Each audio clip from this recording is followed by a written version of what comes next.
अस्सलाम वालेकुम बिस्मिल्लाहिर्रहमानिर्रहीम। उम्मीद करता हूँ कि आप जो है खैर आफियत से होंगे। तो हमने जो है वो DI की मैथ 113 जिसका कोड है और चैप्टर 1 इसका हमने स्टार्ट किया हुआ था, पेपर ए का हमने आगाज़ किया हुआ था। आज हम फर्स्ट चैप्टर पे जो मौजूद हैं इसके शॉर्ट आंसर जो है मैं आपके साथ डिस्कस कर रहा था। और आज हमारा जो क्वेश्चन है वो 28वां क्वेश्चन है चैप्टर 1 के शॉर्ट क्वेश्चन आंसर का। तो इसका जो प्रॉम्प्ट है वो हमारे पास है, find the sum and product of the roots of. ये हमारे पास जो है इक्वेशन मौजूद है। हमने इस इक्वेशन के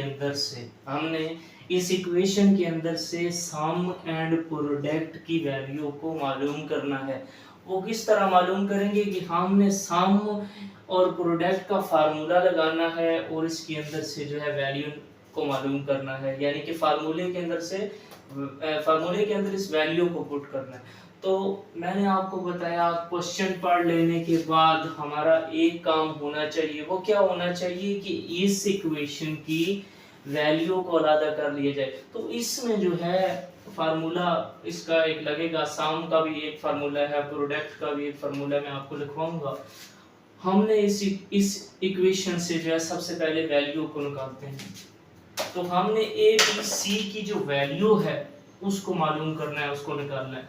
हम ए इक्वल कर देते हैं, बी इक्वल कर देते हैं, सी इक्वल कर देते हैं।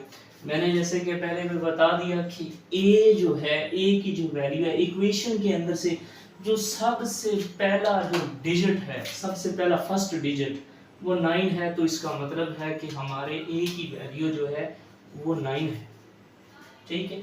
अब बी, मैंने बताया था कि साइन के बाद दूसरा जो डिजिट होगा वो बी की वैल्यू होगी। तो हमारे पास 6 जो है वो बी की वैल्यू है। अब सी की वैल्यू जो है, मैंने बताया था कि इक्वेशन के अंदर थर्ड जो साइन के बाद जो थर्ड डिजिट होगा वो हमारे पास 1 है। तो ये सी की वैल्यू है।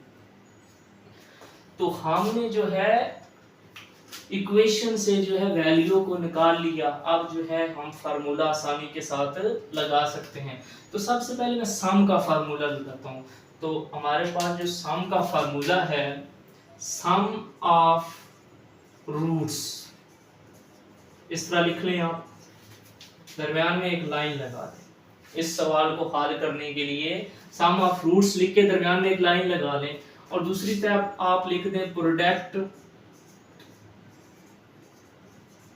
Of roots. ठीक है, मैं सम का भी फार्मूला लिखूंगा और प्रोडक्ट का भी फार्मूला लिखूंगा। तो सम ऑफ प्रोडक्ट का जो फार्मूला, सम ऑफ रूट्स का जो फार्मूला है मेरे पास माइनस बी ए,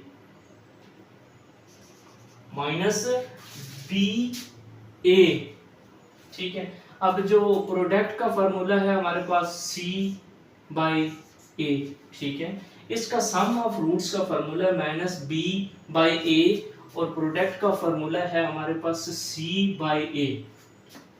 ये जो है हमारे पास फार्मूला है। अब देखो, ये बी लिखा हुआ है, हमने बी की वैल्यू को मालूम किया हुआ है। ये ए लिखा हुआ है, हमने ए की वैल्यू को मालूम किया हुआ है। ये सी लिखा हुआ है, सी की वैल्यू को हमने मालूम किया हुआ है। ए लिखा हुआ है, ए की वैल्यू को मालूम किया। अब आपको समझ आ गई होगी, मैंने लास्ट क्वेश्चन भी काफी सारे करवाए। तो मैंने आपको बताया कि अब जो है आसानी के साथ हम वैल्यू को निकाल सकते हैं। देखें, माइनस इसी तरह ही, क्योंकि माइनस जो है फार्मूले का है, माइनस साथ साथ आएगा। ठीक है। b की वैल्यू जो है हमारे पास 6 है, तो इधर 6 लिख देंगे। इस b की वैल्यू 6 है, हमने इधर लिख दी। ठीक है। बाय a की वैल्यू हमारे पास 9 है, तो हम इधर 9 लिख देंगे। इस फार्मूले के अंदर हमने ये वैल्यू आसानी के साथ पुट कर ली। अब प्रोडक्ट ऑफ रूट्स की जो है हम वैल्यू निकालते हैं। देखें, c की वैल्यू जो है हमारे पास 1 है, तो हम यहाँ पर जो है 1 लिख देंगे। इस c की वैल्यू 1 है तो हमने लिख दी। a की वैल्यू 9 है, तो यहाँ पर हम 9 लिख देंगे। ठीक है। हमने इस फार्मूले के अंदर भी जो है वैल्यू को आसानी के साथ पुट कर लिया। अब जो है हमारा नेक्स्ट काम होगा कि सम ऑफ प्रोडक्ट पर आ जाते हैं। अब देखें, अब ये दोनों, एक जो है इवन नंबर है, 6 इवन नंबर है, 9 जो है ओड नंबर है। ये दोनों देखें कि दोनों एक टेबल में कटते हैं, 2 से नहीं कटते। 3 से दोनों कटते हैं, तो इनको आपस में सबसे पहले काट रहे हैं। देखें, ये 3 के टेबल से मैंने 2 बार काट दिया, इसको 3 के टेबल से 9 को मैंने 3 बार काट दिया, तो हमारे पास आ गया माइनस इस फार्मूले का 2/3। अब जो है ये दोनों किसी के टेबल से नहीं कटते, एक इवन नंबर है एक ओड नंबर है, ठीक है, ये दोनों किसी के टेबल में नहीं आते और ना ये कटते हैं, ठीक है। अब इधर आ जाते हैं प्रोडक्ट्स ऑफ रूट में। देखें, ये दोनों जो है आपस में नहीं कटते, ये 1 ये 9 आपस में नहीं कटते, तो इसका मतलब है कि हमारे पास सम ऑफ रूट्स का -2/3 और प्रोडक्ट्स ऑफ रूट्स का 1/9, और ये हमारा जो है फाइनल आंसर होगा, ठीक है। ये जो था सम ऑफ रूट्स का था 2/3 -2/3, और ये प्रोडक्ट ऑफ रूट्स का था 1/9, ये हमारा जो है फाइनल आंसर होगा। तो उम्मीद करता हूँ कि आपको मेरी ये वाली वीडियो पसंद आई होगी। अब इसके बाद जो है हमारा लास्ट क्वेश्चन है जो मैं आपके साथ डिस्कस करूँगा अपनी नेक्स्ट वीडियो में। नेक्स्ट वीडियो में आपसे फिर से मिलता हूँ, तब तक के लिए इजाज़त दीजिए। अल्लाह हाफ़िज़।